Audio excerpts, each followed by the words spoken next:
Hello, everybody, and welcome back to Talking About Birds, the only Cardinal podcast that, like Aramark Food, is never as good as you want it to be.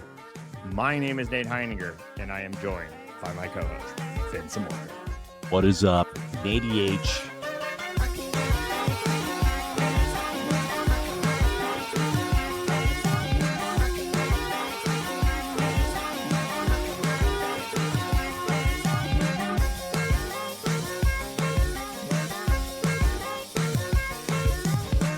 If you have an idea for the opening bit, text or leave us a voicemail at 848-48-BIRDS, or consider joining the Patreon and becoming a member of the Birdscord, where you can submit opening bits directly to us, like Chaz did with this one. Chaz, frequent contributor, obviously a reference to last week's pizza donut conversation and your overall spiel against Aramark.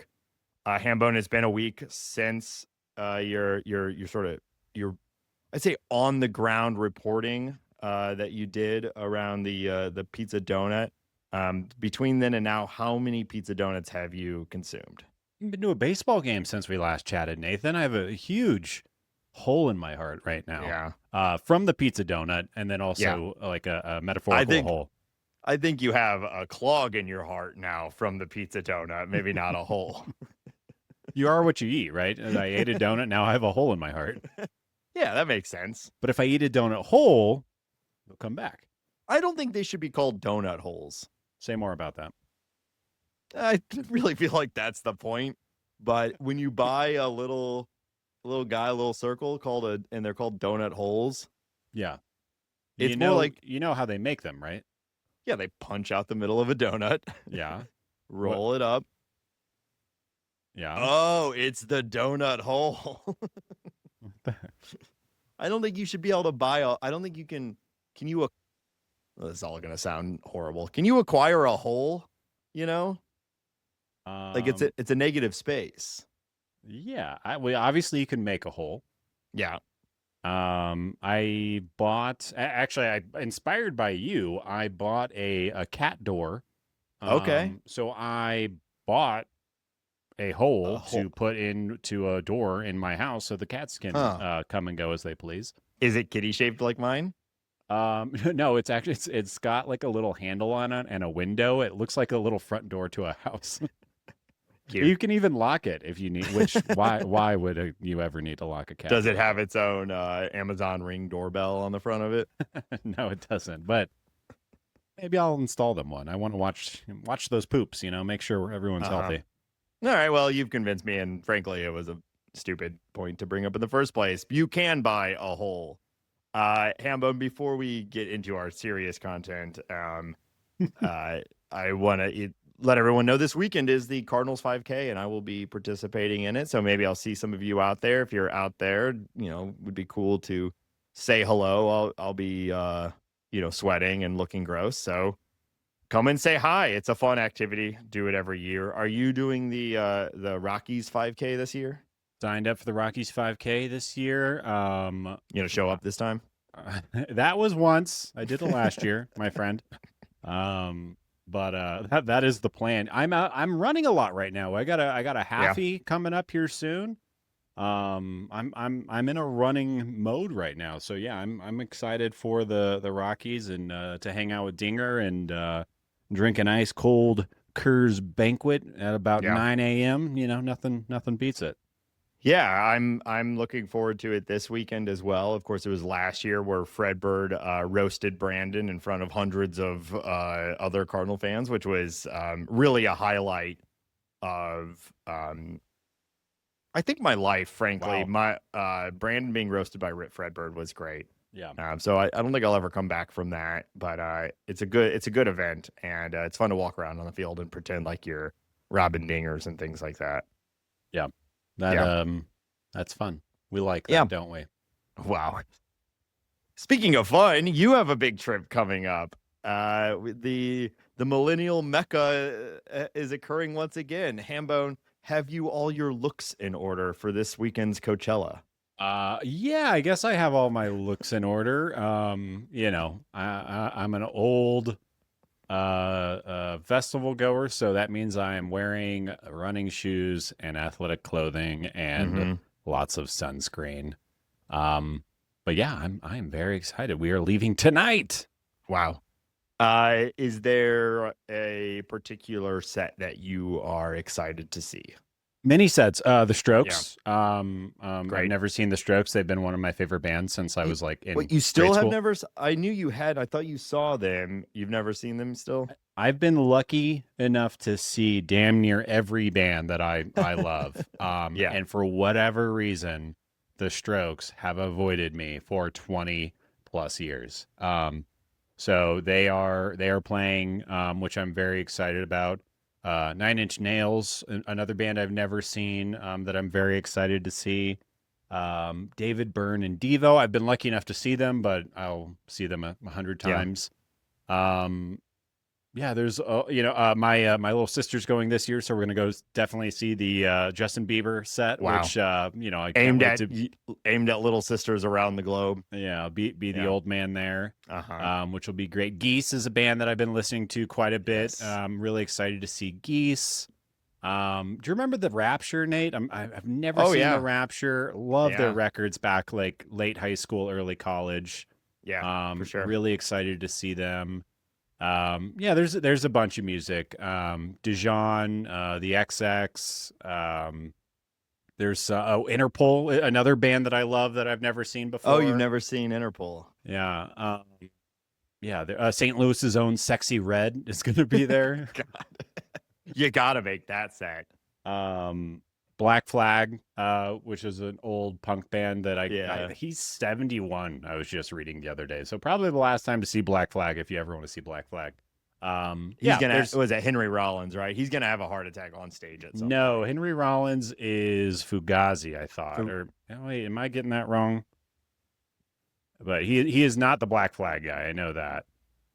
And now I'm just looking it up. I think you're wrong. I think that I'm right on this one. Oh, I'm 100% right on this. I was just reading an article about him. Oh, wait. Hambone doing a little slow on the Google behind me, which says he was the frontman for Black Flag from 1981 to 1986. Well, then who's the lead singer now? I don't know. I think they've had other people, obviously. Oh, that's so funny. I was just reading a whole article about how this guy is 71 and he's still doing. Yeah, it doesn't matter. Not who cares? Okay, not what we need to talk about on this podcast. But I am confused.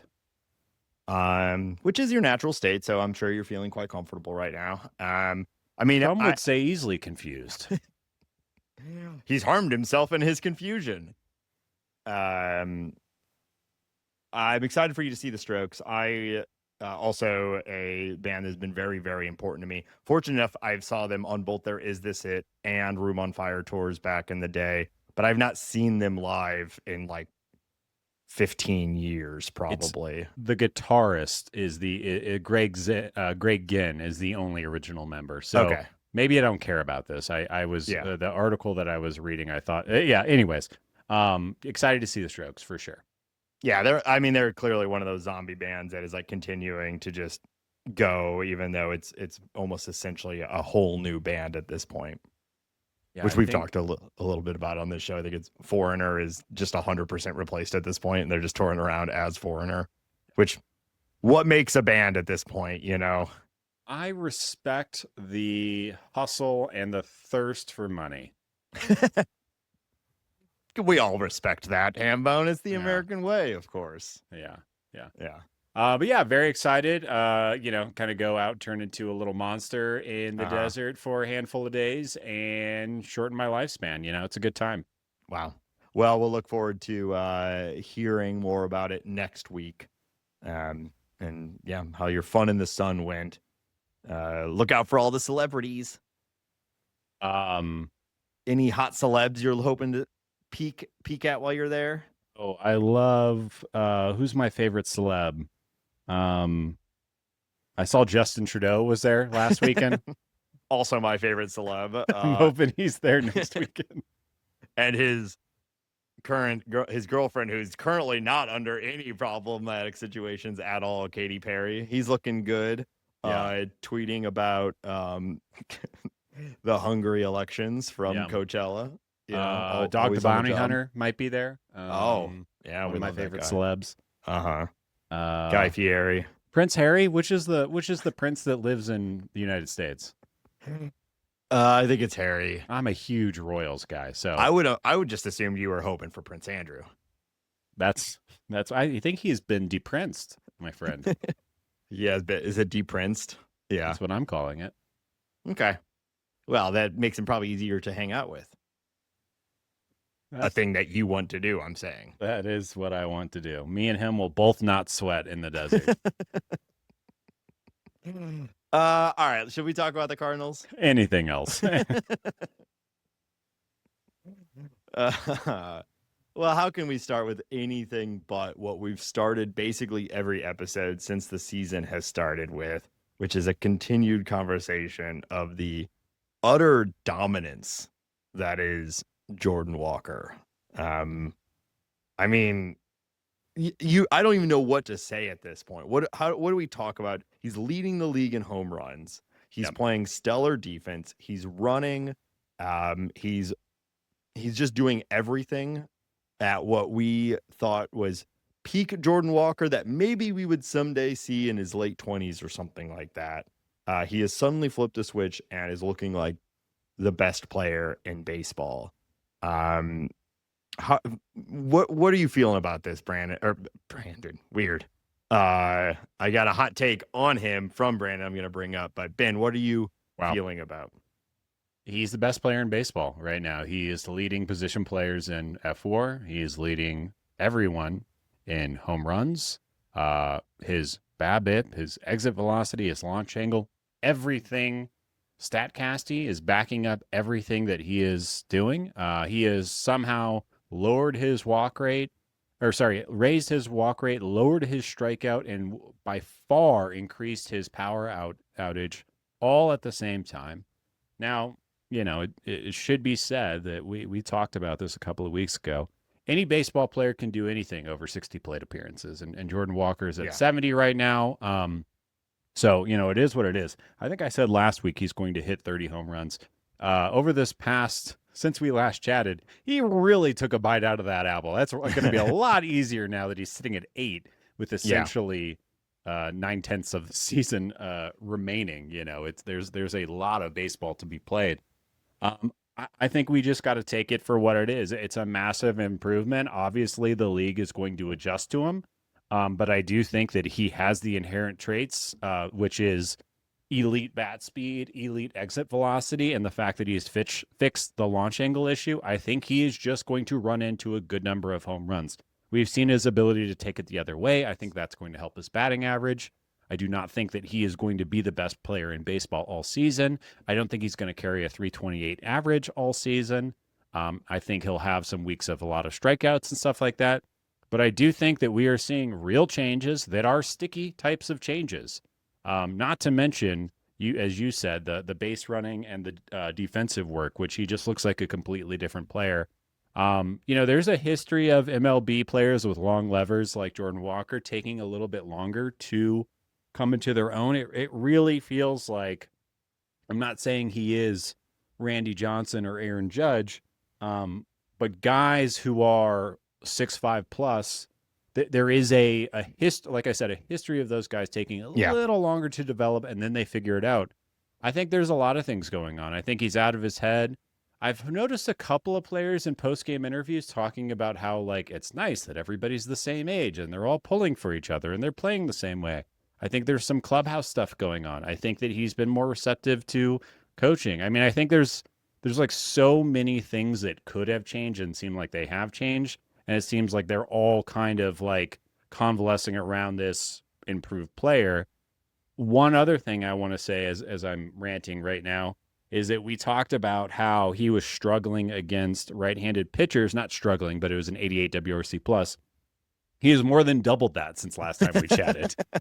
It's amazing what 1 week of plate appearances can do when we're still in small sample size territory. Right. Yeah, going from 88 WRC plus, which is fine in its own right, depending on the type of player. But yeah, up to 160 whatever in 7 games or 6 games. The thing that continues to stand out to me is that a lot of these home runs have come off of swings and connections that just don't look like the best swing or the best.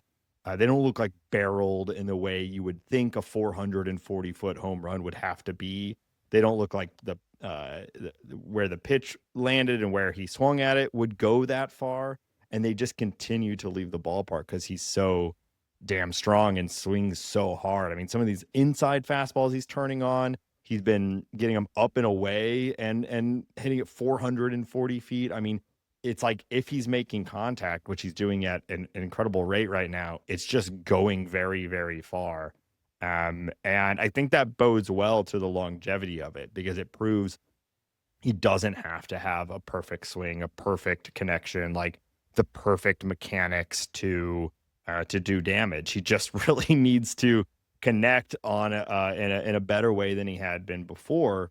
We've mentioned it several times. We had the conversation with Ben Clemens, an attack angle. He just needed to work on that a little bit and make contact with the ball at a better position than he had before. And otherwise, let the strength and the athletic ability do the rest. And it's exactly what we're seeing. It's a lot of fun. You mentioned the clubhouse stuff. So a friend of the show, Brandon, called in and left a voicemail talking about this in an interview that Brant Brown. On the voicemail, Brandon called him Brandon Brown, which I think is funny. Just to start forcing that name into the episode today, aren't we? Just inserting your own name into someone else's name. To be fair, Brant and Brandon very, very close. But I heard his name was Ben Brown. Yeah, that's what I'm saying. I'm gonna start being like, so anyway, Nate Walker had a pretty incredible sorry. If you say it enough, people are just gonna start thinking you're him. Exactly.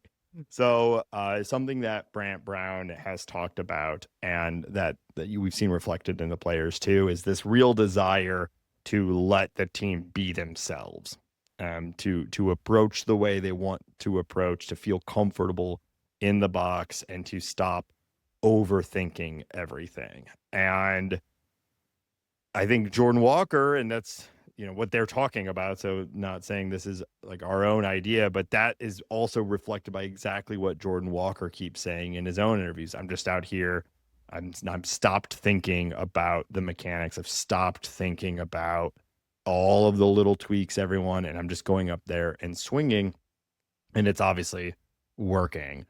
So does that approach work for everyone? No, we know there are some guys who truly like mechanics are their whole thing and they're all about perfect execution and whatnot. But it seems pretty clear at this point, based off of this increasingly large sample size, that probably the last 2 years was everybody over-diagnosing Jordan Walker. And maybe if after his first season when he had a 116 WRC plus, if they had just said, keep going, man, like you're figuring it out, let's not worry about it, instead of, we got to increase that launch angle, we got to increase that attack angle, we've got to do this, you've got to drop your hips, you got to move your wrists, you got to, XYZ.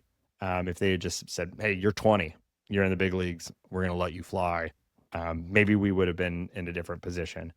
So I think that's said as much at the time. We were like, if this kid can hit, he had, I think, like a 115 or 118, something like that, WRC plus in his first season. Like, as a 20-year-old, that's great. Just take that. There's no notes. It was a 116 WRC plus. Let him figure it out. And for most guys, launch comes, bombs come. Yeah. He still hit 16 homers that year. And looked pretty good all around. I agree with that. I also think something that at least we haven't talked about, and I'm sure it's been talked about on Cardinals Internet, is the Casey Chenoweth addition as the assistant hitting coach this year, who is somebody who has worked with Jordan Walker in the past. And I do think it is what you're talking about with Ben Brown, kind of signaling to the club to be yourself, be your guy.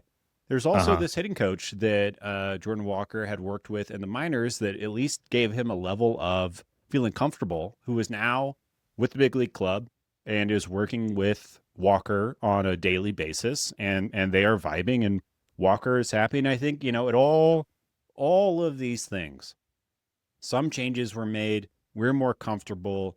elite tools. It's all going the right direction. And seeing his, it's clear, and watching him play and his attitude and just the things that you can pick up from him, the way that he's carrying himself. It's all kind of coming together right now. Yeah.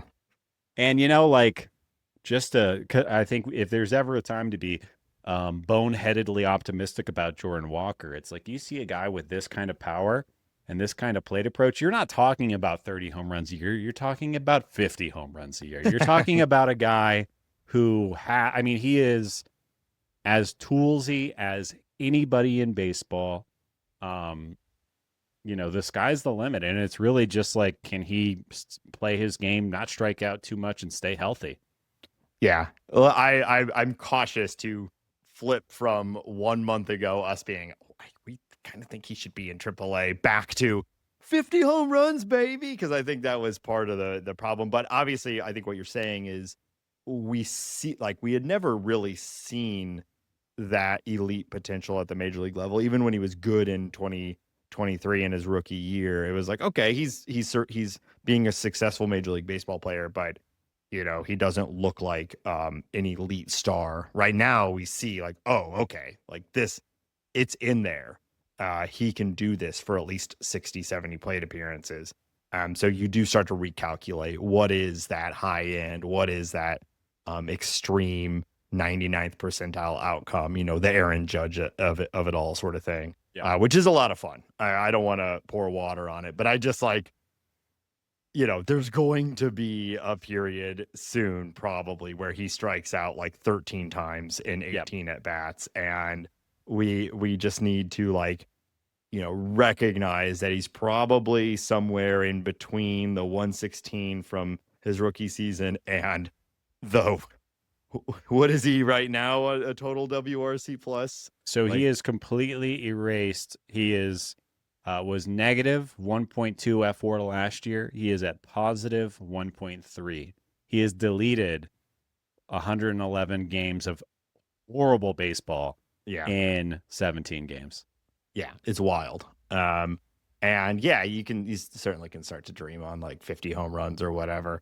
But I think we also need to be like, if he gets to 20 this year, like what a dramatic success from what the last 2 years have looked like and what the expectations were coming into this year, let alone 30, 40, etc. I'm calling for, I'm like basically guaranteeing 30.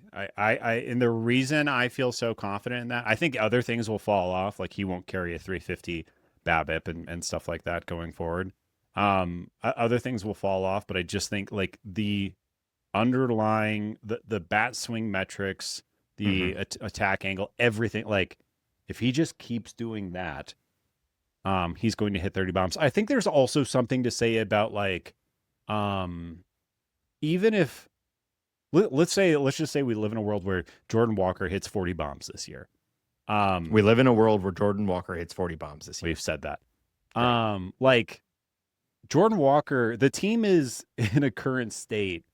Now, I know they are in third place in the NL Central right now, but like teams don't need to plan around Jordan Walker, right? Like our bullpen isn't good. Our starting pitching is fine. The offense shows up sometimes. It doesn't. Like you can kind of let Jordan Walker hit home runs. Like there are bad players or good players who hit an outsized number of home runs on a bad team because you don't need to really game plan and pitch against him very aggressively because Jordan Walker alone can't beat you. So I think for many reasons he's going to eclipse 30. Does that make sense what I'm trying to say? Why intentionally walk him? Why pitch around him? Why do anything like that? When you're probably going to win the game. Yeah. You just go at him, try to get the out. Odds are he gets out anyway. So just go for it. Yeah. Yeah, maybe. Speaking of, did you see, I think it's the Mariners just called up Patrick Wisdom. I think a guy who has hit 30 home runs in seasons before with the Cubs basically being that guy. Wisdom is still around. I know. I was surprised myself. Good for him, I guess. Yeah. Yeah, it'd be fun to see him steal more bases. Small complaint, he did get one last night, and mostly it's because he just keeps hitting the ball out of the park and doesn't get a lot of opportunity. But it would be really cool to see him like really become aggressive on the base path. So if teams start walking him, which they're going to probably do, he can really punish that by stealing second and making every walk into a double. That's will be interesting to see if he evolves that. But right now, it's just can he keep it going? To answer my question before, he currently has a 208 WRC plus. Yeah. So I mean, we could see significant regression, and he's still a monster offensive player. So yeah. Patrick Wisdom had 35 bombs in 119 games in the KBO last year. There you go. Good thing it was the Mariners, right? Good thing he is going to the worst offensive environment in baseball to try to hit more home runs. Holy shit. Did you know that for Seattle's AAA team, he has 9 homers in 15 games to start the season? He's better than Walker. He's slugging 774. No wonder they called him up. Wow. Huh. All right. It happens sometimes. Come back from the KBO, hit a bunch of dingers. Yeah. All right. That's cool. Good for Patrick. Yeah. Well, just to end it, if you don't spend a lot of time on StatCast, now's a good time to go and look at Jordan Walker. I don't think I've ever seen a blocker red at the top this hard. Even like, peak Ohtani is not filling every single one of these the way Walker is right now. There's blue on there around whiff and chase and things like that, which isn't that uncommon for these types of hitters. But the stack of red at the top is quite satisfying to look at right now. And again, he has improved those blue numbers year over year. So it's still all trending in the right direction.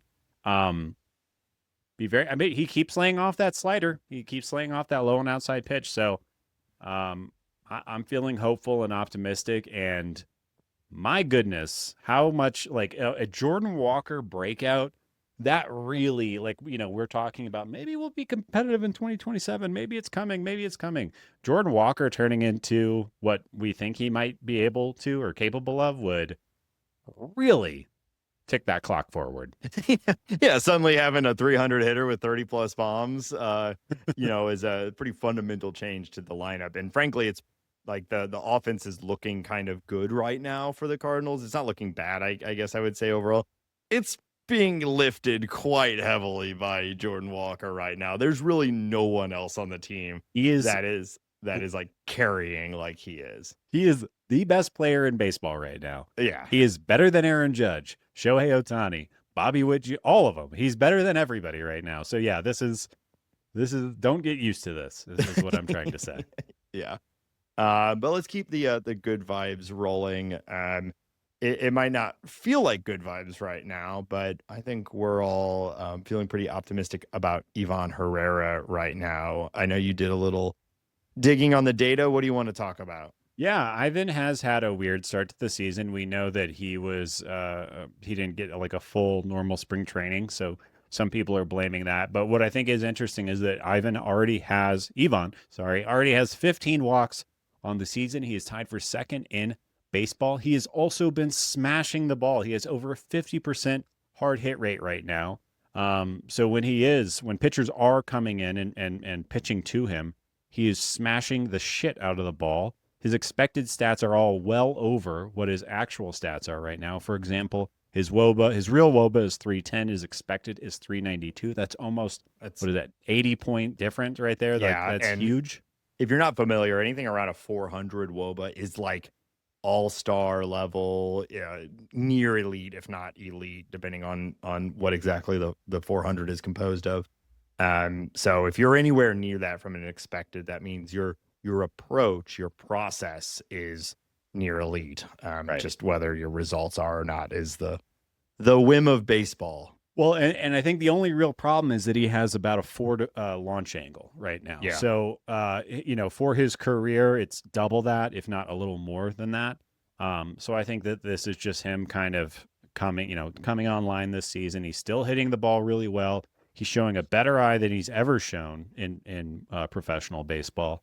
And I think that we are on the precipice, maybe today as we're recording. I think that Iván Herrera is about to go Super Saiyan here any moment and start doinking dongs over the wall and getting those extra base hits. But it is knocking on the door, Nathan. Yes. Yeah. And I mean, coming into the season, he was like the guy we were most confident about from an offensive profile standpoint.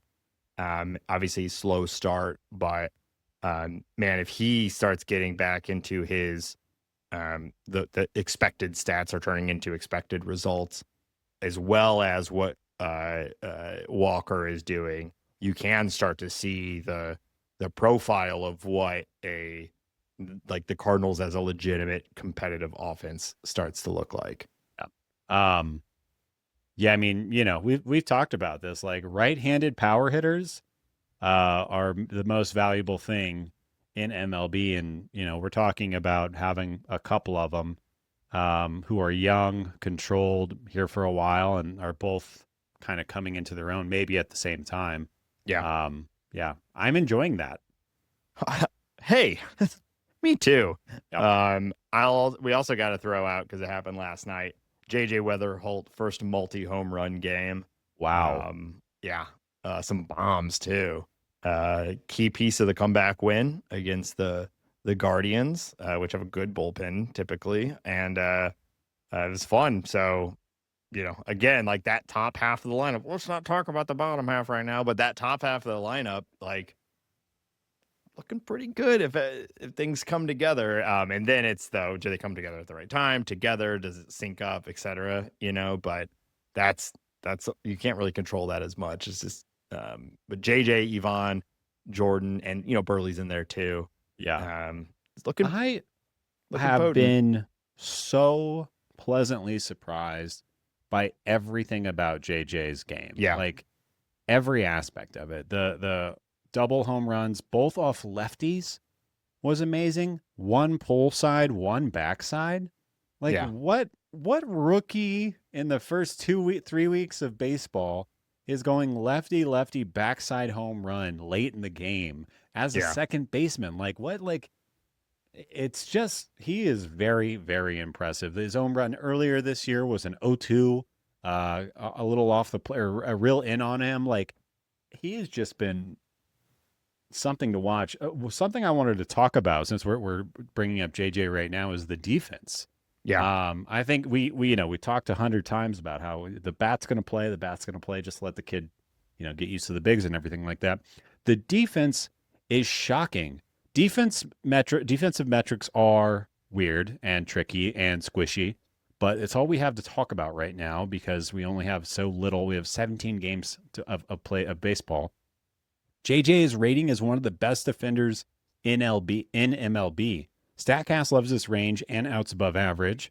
And according to Fangraphs Defensive WAR, the only player above him in any position in MLB period is Bobby Witt Jr. Who? Yeah. He's pretty good, right? Yeah, though. Have you seen, I need to look at it real quick. Not too long of a sidetrack here, but Bobby Witt has up to this point in the season 1 run scored. That doesn't really speak to his defensive prowess, but yeah. We're 17 games into the season. He's one of the best hitters in baseball, and he has scored 1 run. I was actually just reading about that. Doesn't he have a bunch of stolen bases too? Yeah, it's just a crazy outlier. And a run scored, obviously there's a full second component that is out of the player's control. So it's more just like an insane outlier that hitting at the heart of a lineup that's generally considered pretty good. And he's one of the best hitters in baseball, who's incredibly fast. And he has 1 run scored 17 games in. Yeah, he has 8 stolen bases as well. So that means he's on second base essentially every time he's on base. Yeah, it's wild. Yeah, he's like probably still going to end up with 95 plus at the end of the year, and because that's how baseball go. But just totally crazy. Wow. But anyway, back on the JJ thing. Yeah, I mean, it's incredible. We're going to talk about an extension later in the episode of another young, very good player, and it just seems like the price is going up on JJ right now. Lock it down, give him the money. Let him and whoever else decides to stick around, Mason, Jordan, Libby, whoever your favorite flavor of player is. But this guy seems clearly like maybe already one of the best defensive second basemen in baseball. Obviously mature approach. He's got some pop. He can steal a base. It's everything. Yeah. Yep. Let's move over to the pitching a little bit. I think that Riley O'Brien is going to get 40 plus saves this year for the St. Louis Cardinals. I think that is a combo of the type of team they are, in that they are going to score a bunch of runs, but give up a bunch. So they're going to be in a bunch of close games. And I think he's going to end up with a lot of opportunities. And I think that he has established himself as an incredibly effective pitcher to start the season. And I think he's essentially locked himself into the closer role, and he's looking like one of the better relievers in baseball right now, which is a lot of fun and a huge need for a team that plans to compete in the near future. Well, also the amount of control that the Cardinals have on him. You talk about a StatCast page being red. This guy's page is all red. There is no dip. It is all 80 percentile or higher, and it's everything you want to see. It is obviously the velo is shocking for the amount of movement that he has. It's kind of video gamey, but the extension, the way he misses barrels, his strikeouts, he doesn't walk anybody. It's everything. He's also like tall and lanky and just goofy enough. Like it looks like it's tough to hit from my point of view. I can't imagine what it's like being in the batter's box. But he is nasty, controlled, by which I mean the team has control over him for a while. It is everything you want. And often it's like, when a team is in this phase, you're like, well, a good closer is the last thing we need right now. But when you have him for 5 more years and he seems to be coming into his own right now, it's kind of like he said, like a perfect situation. Like keep him healthy, but keep chugging on. And like, not to mention, he had a weird spring. He had an injury. He didn't get to pitch as much as we would want him to, and he looks totally unfazed by any of that. Yeah, very exciting. Like if they want to compete next year, you certainly want to go into the season you plan to compete knowing who your best reliever is, right? Now, there's a lot of questions before him right now, but locking in that we know we have this ace reliever, if you will, that's a huge step in the right direction. And we've been pretty comfortable and confident with how the Cardinals have built their bullpen over the years. A little shaky right now. We're figuring it out. Who's good, who's not. The carousel is going to continue to happen. But starting at the end, knowing we've got our guy and working backwards is a good place to be. Riley O'Brien's sinker has averaged a little over 97 miles per hour this season. It has elite movement. It has 17 inches of arm side break on average. If you think that's, essentially home plate, he can do that at 97 miles per hour. He's a bad man, Nathan. He's a nasty bad man. Nasty. He's nasty. Dustin May, what'd you think of that last start? How are we feeling about him right now? So it's, as we're talking about Dustin May, I'm watching him. He is digging his little foot into the mound at Busch Stadium right now, getting on that rubber, as they love to do. Hell yeah, brother. But I was really impressed. I feel like we finally, he got his first start out of the way. That one was bad. The start in Detroit, he got hit in the ankle, and it kind of went really terribly, really, really quickly. To how much of that was him being rattled by the foot or the ankle or whatever, I don't know. It's, only he knows, I guess, really. But then he had that start against Boston. He went 6 innings. He only gave up 1 earned run, 4 strikeouts, no walks. I thought he looked really good. He kept people off the bases for the most part, and all of the underlying metrics on his breaking pitches was like elite. We're talking like elite level curveball sweeper. We know that he throws a fastball near 100 miles per hour. I think if you can just do those three things: throw a fastball that far, that fast, and have two elite breaking balls, you can be pretty damn successful in the big leagues. Curious to see how they continue to develop this. One thing that is notable now that we have 3 starts of Dustin May is that they are using his four seam a lot more than Boston was using his four seam. But he's making some changes and just cherry picking his last start. We'll see how today goes, where he's about to throw his first pitch right now. We'll see how today goes, but I was really encouraged by the last start. And, with a guy like Dustin May and the weird season that he's had to start, I think I'm fine with being overly optimistic on 6 innings. It's nice to see a good start, and all things considered, it's early in the season. In a month, we'll be looking back at starts 1 and 2 as just the very beginning of the season. So it's a good thing to build on, and we'll see where it goes. But it was certainly nice in a increasing amount of mediocre starting pitching performances. It was nice to see one where like, oh yeah, okay, there we go. That's what this could look like. Yeah. Because they call him Unk, and he's like 28 years old, right? Yeah, Something like that. yeah. We'll take it. Yeah, it's like it's still so early in the season, but I've found myself thinking like, I don't think any of these guys are in the rotation in the next 2 years, but I gotta also, take my deep breaths and remember it's 3 starts or whatever. And if this was June, we'd be feeling very different about any random 3 starts. I think this is a night. This is not. I'm not trying to be clicky or give a hot take or anything like that, Nate. But you know what I think should happen? What? I think that the Cardinals should trade Matthew Liberatore, Michael McGreevy, Dustin May, Kyle Leahy, and Andre Palante to the Nationals for James Wood. Have James Wood in left, Jordan Walker in right. We'll call them the Twin Towers. Okay. 100 homers a year from left and right field. I love it. I'm all in. And we'll just do bullpen games for the rest of the season. We both get what we want. I was thinking about that the other day because James Wood has had a nice start. I love watching him play. He's just a mirror image of Jordan Walker. They're both super tall. They're both outfielders. They're both surprisingly fast. Ton of power. Lefty righty. I say we go get James Wood. Bring him into the fold. And I know you're a big James Woods fan as well. So that would mostly the politics, less the acting. Yeah. Oh, he's an actor? I didn't know that.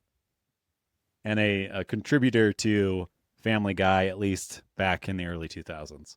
Right. We love Family Guy, don't we, folks? All right, let's check down on the farm for a moment. There's some interesting performances happening, and I like the bullpen shuffle has already started.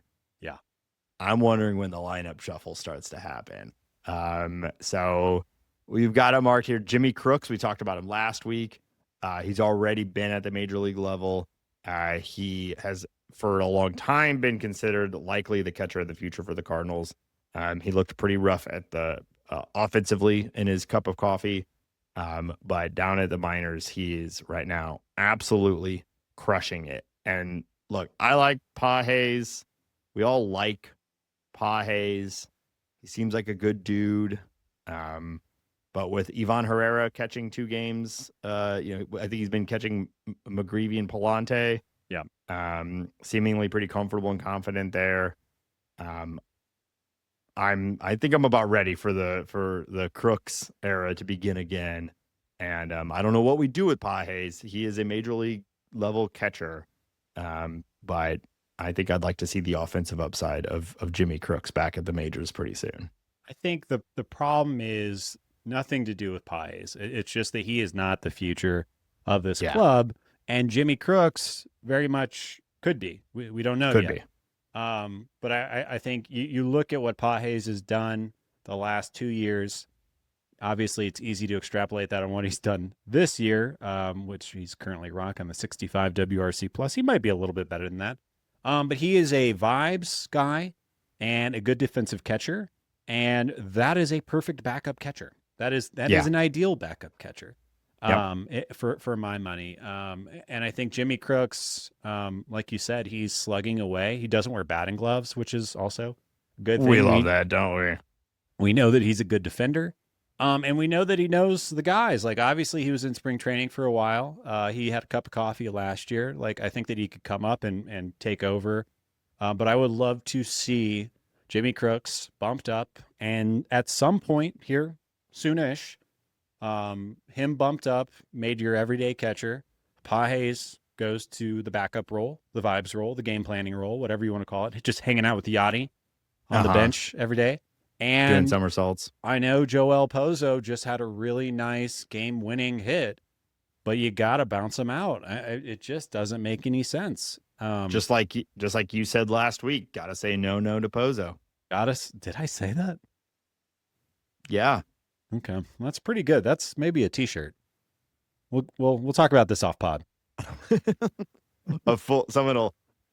If you're out there and you would buy and wear a no to Pozo shirt, let me know what a specific moment in time that would be.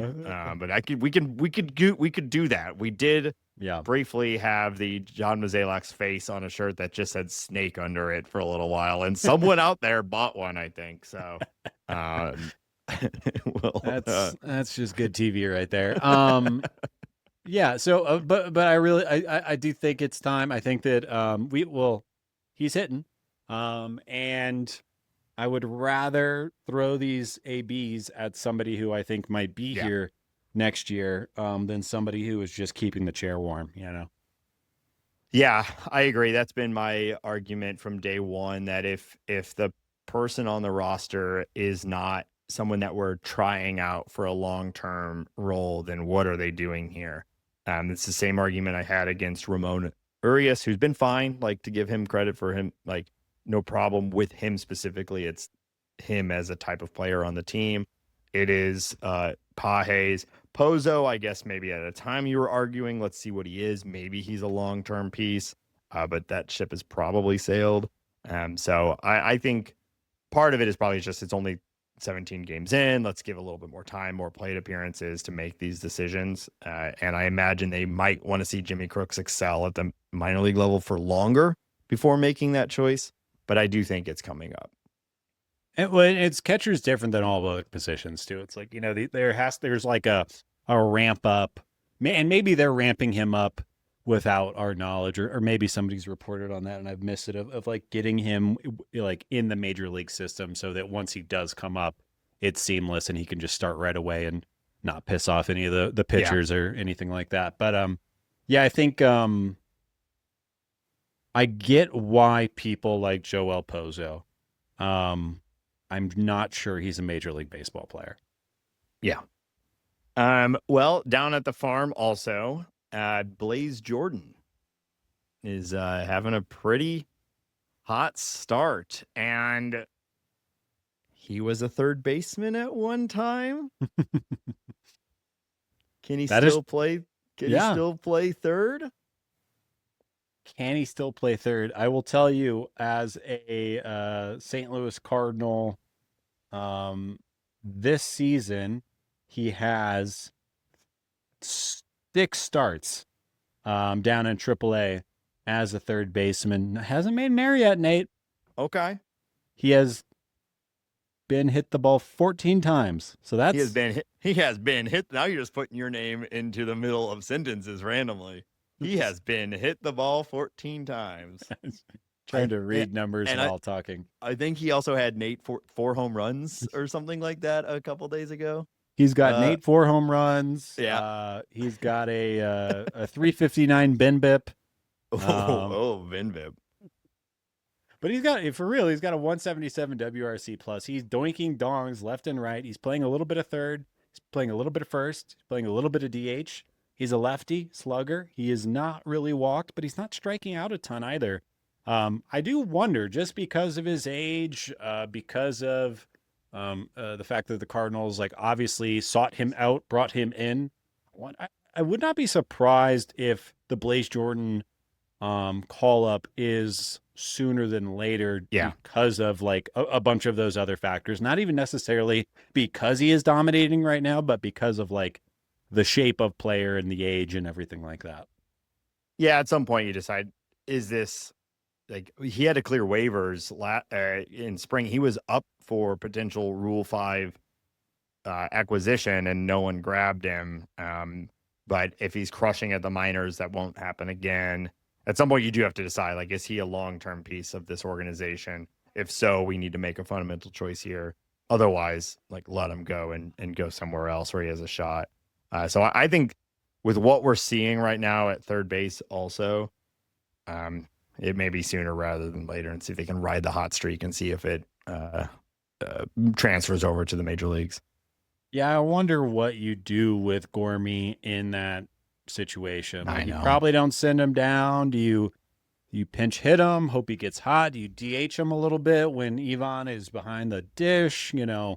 How does that go? But I think you were hinting at this, and like, I don't know, probably makes sense to have him if he were to come up third base DH. Doesn't really make, like, I guess maybe if you want to give Burley a day off against a tough lefty, you slide Jordan over to first base. Yeah. But yeah, I think it makes sense. Yeah. Which I'm also not calling for this one like I'm calling for Jimmy Crooks, but it is notable that he's had a lot of success so far this season. Yeah. And I we're both pretty big Gorman fans and want to believe. And going into the season, I would have said 17 games is not enough of a sample size to make a decision on Gorman. I don't know. Maybe I'm feeling a little bit different right now. I think you'd let him go for longer. But I'm sure that discussion is starting to happen. Well, there's a reason they're having him play third again. Right. And I think that, like, the way I'm like, is it too early to decide to make a real decision on Nolan Gorman based on this season? Yes, but let's not forget that we have 800 plus plate appearances from 25 and 24. Like, this is not made in a vacuum. Like, maybe he's not doing exactly what he did last year. Maybe there are shapes to his production that are slightly different. And maybe the Cardinals have more advanced analytics and metrics that they're going off. But from my point of view, it looks like more of the same. Yeah, I agree. Maybe the defense is a little better, to give him I do credit. I do think that's true. I think we've seen plays from him this year that I wouldn't have expected him to make, and that he probably wouldn't have made last year, which is good, because if he was over there booting the ball left and right all day too, this would be a very different conversation. But they are already starting to put Urias out there more. They've put Blaze Jordan at third in the minors. Like, you can kind of see where the where the direction is going, unless he has a sudden turn, which could happen. Fun. We just saw we are witnessing the worst player in baseball in 2025 be the best player in baseball in 2026. So you never know when. Drink some of that Jordan Walker sweat or something. I don't know. Like, get it on you. Whatever he's got, get it. Yeah, I think that's probably the move, is drink his sweat. We've got a couple. The bullpen carousel is upon us. The Cardinals have designated Jared Shuster for assignment. That'll teach him to come up and give us 3 reasonable innings. And they've recalled Ryan Fernandez from the Redbirds. So the Fernandez experiment continues.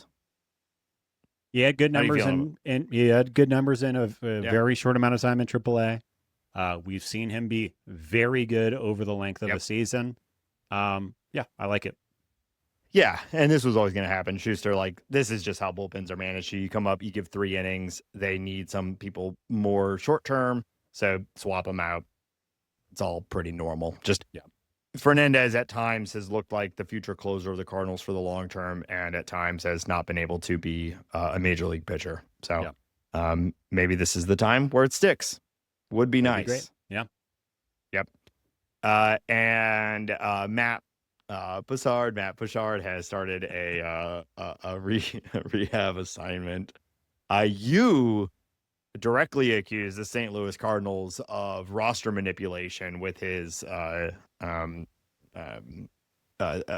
placement on the IL and rehab and all that. So we'll see, I guess. We'll see if your accusation rings true. I will be watching the pitch mix. I will be watching the spin numbers. I will be paying attention to all that because I want to be proven right, obviously, which is more important than anything. Of course. You want to prove that the St. Louis Cardinals have committed a enforceable offense of Major League Baseball. And you hope that, I assume because you're a good rule-following boy, you would want them to be held accountable similar to how the Mets were in the past, if this were to be true. I'm not a cop, Nate. I just seek the truth, okay? I'm not trying to get anybody in trouble. I follow the rainbow of truth. Knives out. Beaks bloody. Is that your Benoit Blanc? It's a donut. Oh, he talks about donut holes. There's a hole in the donut with a smaller hole in there. Classic. All right. We love Benoit Blanc. Move along. All right, I think that's everything. Anything else you want to talk about with the Cardinals before we move on to the second half? Not with you, dude. Good thing let's go to the lines then. All right, no one's calling. Hambone, we're going to talk about the upcoming series, talk a little bit about some league news, and play a little game. But before we get to that, we want to remind all of our listeners that this show is listener supported on Patreon, patreon.com/talkingaboutbirds. If you want to support the show directly to us, you can consider joining the Patreon. There's a bunch of different subscriber levels, but everybody who subscribes at any level gets access to the Birdscord. That is our private Discord server. We talk about it a lot on the show at this point. It really is a home for us on the internet to talk about baseball with other baseball fans and avoid social media and all the other stuff.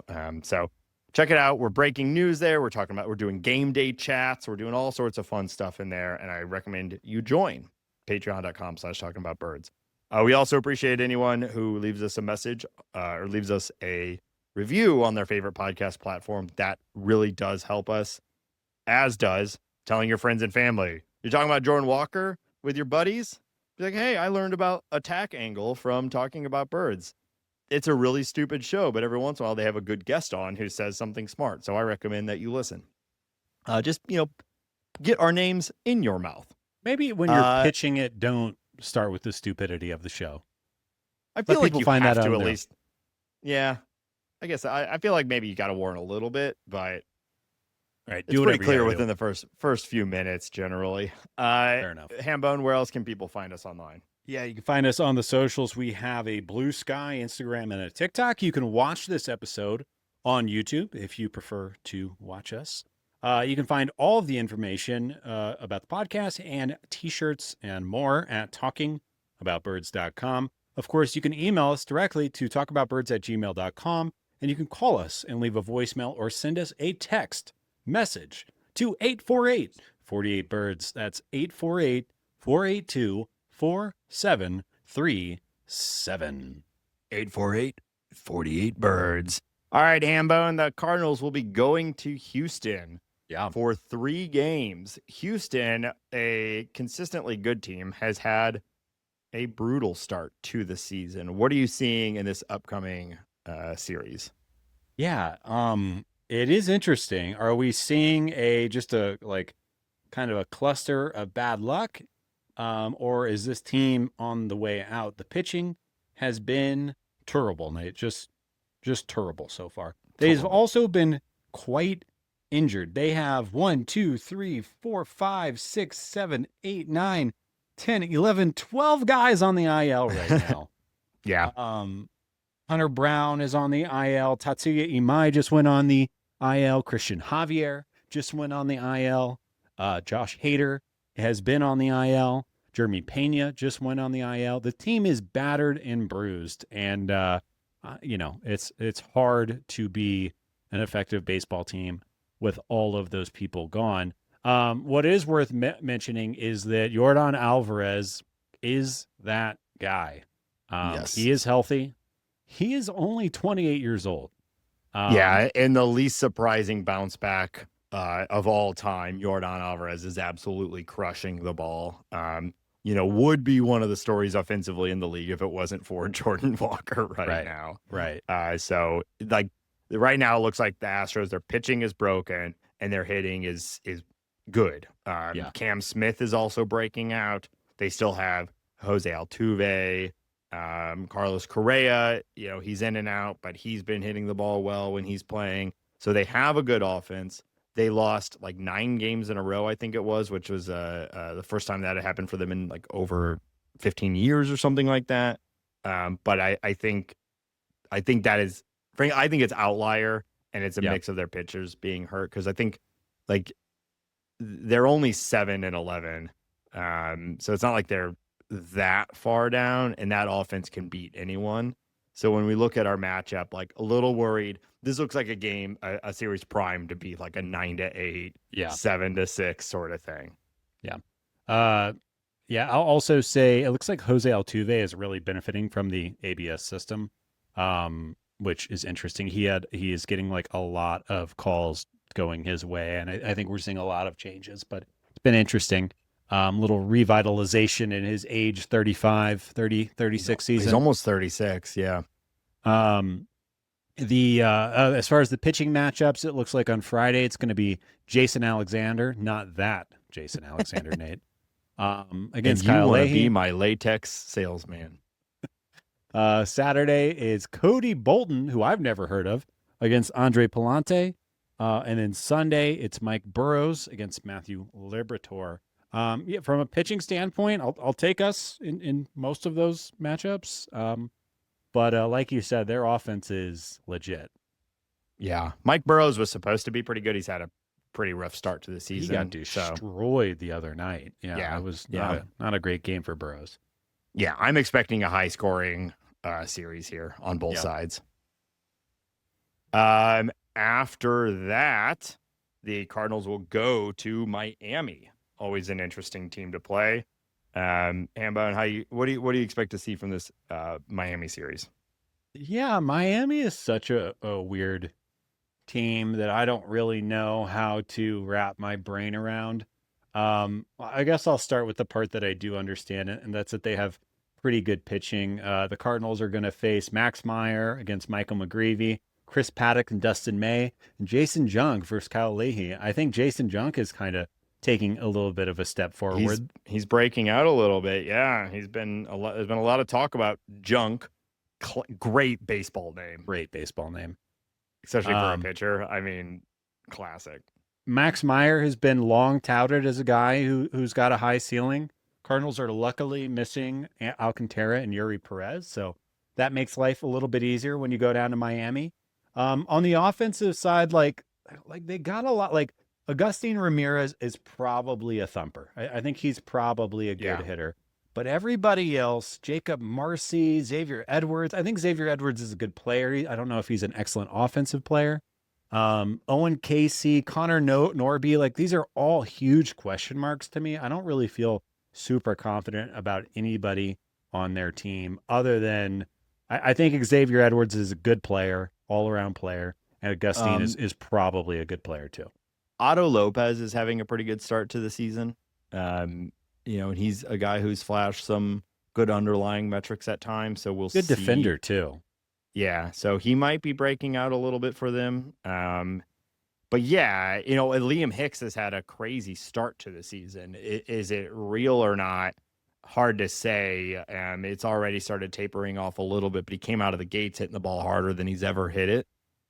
So there's a few guys like, you could like, I imagine a lot of Marlins fans, whoever you are out there, like probably feel a little bit like Cardinals fans do with a lot of our lineup, where it's like, okay, like you can kind of see like if it comes together, this is a good lineup, but right now no one's quite doing it just yet, other than this guy and this guy a little bit, like they're all interesting names who have at different times had different degrees of expectations and pedigrees, but it just isn't really coming together just yet. Yeah. Owen Casey has looked pretty good. They are platooning him right now. So, like we'll see. But the Marlins are not a bad team. They're just not a good team yet either. Yeah. They're interesting. I'll give them that. Yeah. Yeah, but they're still the Marlins. All right. Should we move on to league news? Let's do it. Only a couple of things I want to talk about today. The Tigers announced this morning that they've agreed to an 8-year, $150 million extension with infielder and super prospect Kevin McGonigal. We obviously saw him early this season. I think he just hit his first major league home run earlier this week. The kid's pretty legit from the little bit that I've seen him play. But I think the more interesting thing is just like, what is this, Nate? Our seventh or eighth very young prospect with almost no major league experience getting a massive extension over $100 million. Like it's going around. Yeah. And you got to, JJ's out there just like licking his chops, right? Because I had said that Connor Griffin, 140, and that was 9 years though. Yeah. That felt higher than what I would expect JJ to get. But then McGonigal gets more for less, like more money for less years. And you can certainly make an argument that JJ was both a higher tiered prospect and has had a better major league debut, though McGonigal has had a fantastic debut in his own right and as a shortstop. But still, you could argue that they've been pretty similar in overall valuation and everything. So now I don't know. If McGonigal gets 150, what does JJ get? It's like might be around that if they do it. I would be fine with that. Buy out those ARB years, buy out a couple of free agency years. Fully. And I still think, even though it sounds like a lot of money, it's still, from a team perspective, you're saving cash there. You're saving cash, you're saving predictability. It still makes a ton of sense. We are approaching a very interesting age of middle infielders, of like this Connor Griffin, McGonigal, JJ Bazana. How do you say his name? Bazana hasn't come up yet. He looks like he's going to be a really strong second baseman. Griffin, we're in an interesting middle infield era that's about to begin. And I feel like we're going to be watching a lot of these guys for a long time. Yeah. Connor Griffin's 20. McGonigal, I think, is 20. JJ's the old man. And 21. JJ's the old man in the group. Yeah. Did you see after Connor Griffin signed that contract, Paul Skeen said something to the effect of, he's going to be here a long time. Yeah. And everyone's like, oh, he's signaling that Paul Skeens is going to be a Yankee here in a couple of years. Yeah, Paul Skeens staring down the barrel of a $700 million contract from the Yankees in 4 years or whatever. It's like, that's cute, your little 150. Yeah, that's nice. Yeah. Yeah. All right, moving along. Your Cubbies, Nate, have a huge blow, and that is Cade Horton is going to undergo season-ending UCL surgery. Talk about a team that's had bad health luck. They got Cade Horton down for the year. Matthew Boyd is currently down. Justin Steele still working his way back, and Jordan Wicks is dealing with elbow inflammation.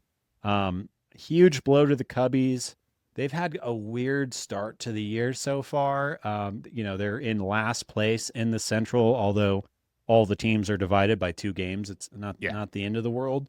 But this one feels real and maybe not devastating, but this is not good. Well, if you're a Cubs fan and you're dreaming on the future and like having a rotation that's good consistently, Cade Horton was a huge part of it. Now, was he going to be like an ace this year? He certainly was breaking out last year, and I'm sure that projections and everything had him taking a step forward this year and being a center of it. We'll never know. It's very disappointing. There's no such thing as a pitching prospect. This is just another version of that. So we'll see what he looks like in the future. Big hit to the Cubs. And it's 2 games or whatever, but the Cubs have come out flatter than we expected. Yeah. But they're getting healthier. Seiya Suzuki just came back. He's a big part of their lineup. PCA has been trash, as you have predicted. But I don't think he'll be that bad for the whole season. Luckily, I think he is a great defender, and the club is still good. I think the club is still better than most of the teams in the Central, but huge hit and lots of them coming. I mean, the Matthew Boyd one, I think maybe a little underrated how good he was for them last year. Yeah, very much so. All right. Last piece of news I want to talk about is we're recording on Jackie Robinson Day, Nathan. Oh yeah, Everybody's we wearing love it. 42 today. Mm-hmm. And I don't like, we have nothing, I have nothing to add to the Jackie Robinson discourse. What am I going to say? But I do always love pulling up his baseball reference or Fangraphs page, because it is just shocking. He was in the major leagues from age 26 to 37. And in that time frame, he put up essentially 60 F-WAR, hit over 140 home runs, stole 200 bases, and had a 137 WRC plus. Just like an unbelievable player. I think it's like obviously him off the field, like changed the course of America and did a lot of amazing, arguably, in my opinion, one of the most important Americans of all time. But because nobody wants to hear me talk about that side of it, I do think it's fun to remember that he was also like one of the best players in baseball. A big part of it, right? Yeah. Like, unfortunately, the reality is the only way it really worked is he had to be better than everybody also. Yeah. He had to will the entire country into supporting him by just continuously, despite all odds, being one of the best players of all time. Yeah. And so, yeah, truly incredible. I love the everyone wears 42. I think that's just such a clean and interesting and like big move. You know, every single game you watch today and any highlights of it forever, they all have that number. I think it's a really smart way to do it. And then otherwise the number's retired. Baseball does a good job on and honoring this. I think I learned this year that apparently it was Ken Griffey Jr.'s idea. He kind of started the conversation of getting everybody to wear 42. I think he had asked Major League Baseball for permission to wear that, and then that led to the conversation that now we have where everybody wears it on the same day, which is, of course, like the coolest, one of the best baseball players of all time. Also, who gives Jackie Robinson a lot of credit, is responsible for kind of keeping his name on the tips of our tongues. So yeah, very cool. Love Jackie Robinson. And that's all I got to say. All right. Well, we're going to follow up that important piece of baseball history by playing. Oh no, Ben.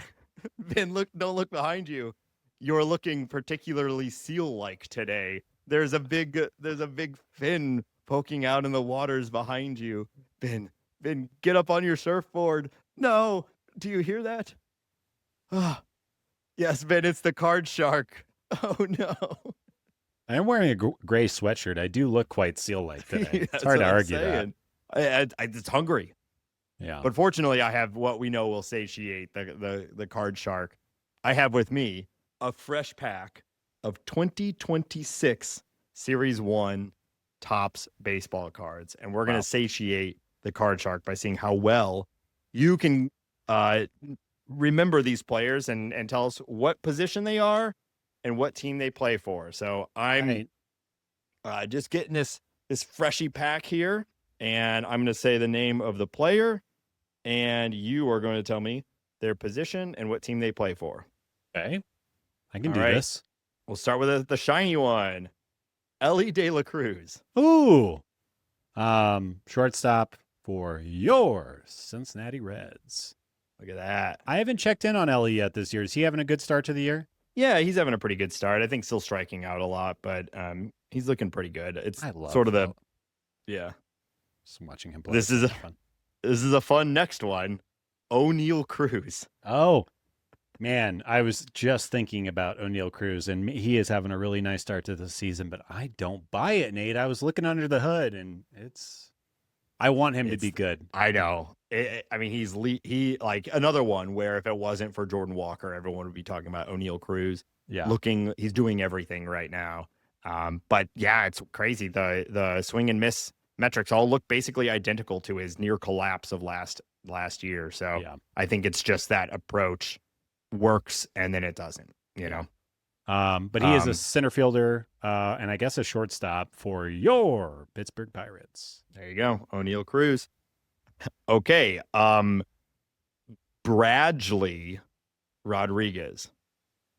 I just watched him on my app the other day. What? Bradley? I just saw him. Was he? Oh my God. He's a relief pitcher. My God. I just saw him on TV like last night or the night before. This is so frustrating. Mets? Nope. San Diego Padres, but Damn you it. did get that he's a pitcher. Bradley. Funny name. Yeah. Brendan Yeah, Donovan. I remembered him because I was like, Yeah, that's an the interesting name. Yeah, let's stick a G in the middle of Bradley. Yeah. Brendan Donovan. I guess technically a third baseman now for the Seattle Mariners. There you go. It's a sideways card. He's still a Cardinal in this one. Oh, okay. This is Series 1. They'd already printed it before the trade. Very cool. Mike Yastrzemski. He is a left fielder, right fielder for your Atlanta Braves. That's right. He's another one here that is depicted in his Royals. I thought he was going to have a great year with the Braves. He has struggled so far. Yeah. He's a fine, not great player. Yeah. Okay. Jackson Merrill. Center fielder, Padres. He's had a nice start to the season. Yeah, he's good. He's very good. He's pretty good. A card labeled as Cool Crushers. Who do you think Topps has selected? It's two players from the same team that they are calling Cool Crushers. I get no more information? They're both big home run hitters. One of them, one of the biggest home run hitters. I guess I'll go Aaron Judge and Cody Giancarlo Stanton. That's a good guess. It is Kyle Schwarber and Bryce Harper. Cool Crushers. Are they cool? I think Bryce Harper is many things. He is not cool. I just got a few more for you. You're doing pretty well though here. We've got Yusei Kikuchi. Yusei Kikuchi is he's the number 2, I guess, for starting pitcher for the Angels. Jose Soriano, real breakout. He's finally putting it together. Disgusting. He's a guy we've talked about the Cardinals trying to trade for, and they didn't do it. Now look what he's doing. Yep. Listen to us. All right. Royce Lewis. Oh, he just went down again. Third baseman, Twins. Yeah. Poor Some guy. with the Twins, they need a whole new medical staff. They're like top prospect. Emmanuel Rodriguez is the same thing. He's constantly hurt. Byron Buxton, Royce Lewis. There's something in the water up there. Buck is having a good start to the year. Yeah. Ooh. I might have got something nice here. Fernando Tatis Jr. Right fielder / second baseman. I don't know if you've read about that, Nate, but they're starting him at second base a couple of times this last week for your Padres. Oh, actually, so this is okay, yeah. So you're right. This has like a little, I think it's a little piece of his jersey in it. So I think I actually got a pretty nice card here. It is a relic card, it's saying. Look it up. I'm going to look it up. Look it up, Natey. Look it up. Wow. All right. Well, Hambone, you did really good. The only thing you didn't get was Bradley. This was a pretty star-studded pack, though. It really was. And to my credit, I've heard of Bradley, but man, swing and miss. I had never heard of him, so you at least got that he was a pitcher. Funny you had just watched it. All right, well, the card shark is sated. Good job, Hambone, and that's going to do it for this week's episode. Thank you, as always, to everyone for listening and making it all the way to the end. We will be back next week, as always. Check out all the links to all of our socials and the Patreon and everything else at talkingaboutbirds.com. Shout out to the patrons and the Birdscord tweet. We'll be back next week for another episode of the Jordan Walker Dispatch. And until next week, go Cards. Free Jimmy Crooks.